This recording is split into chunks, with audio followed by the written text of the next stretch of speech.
কি গো দিদি? হ্যাঁ গো বলো। কদিন পরেই তো উচ্চ মাধ্যমিকের রেজাল্ট। হ্যাঁ গো দিদি, তোমার মেয়ে কত নাম্বার পাবে বলে তোমার মনে হয়? দেখা যাক, যা পড়াশোনা করেছে সেই হিসেবেই নাম্বার পাবে। আমার মেয়ে তো জানো সেই লেটার পাবে গো। বাহ, সেই দিন রাত এক করে পড়েছে। কিন্তু আমার মেয়ে তো ফাঁকিবাজ, কোনো অত পড়াশোনাটা না করে না গো। আমার মেয়ে সারাক্ষণ পড়াশোনা করে, ঘর থেকে মোটে বার হয় না।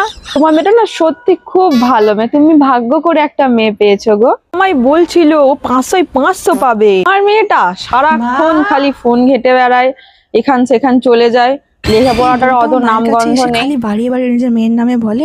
ঠিক আছে, দেখাচ্ছি আমাদের রেজাল্টটা বার হোক একবার। রেজাল্টের দিন। আরে পালাচ্ছ কেন কাকিমা মুখ লুকিয়ে? আরে তুমি কোন দিকে পালাচ্ছ কাকিমা? আমার মেয়ে নাকি 500 পাবে, এত ফেল করলো গো। আমি এখন আরে দেখে যাও, পড়ে যাবে তো।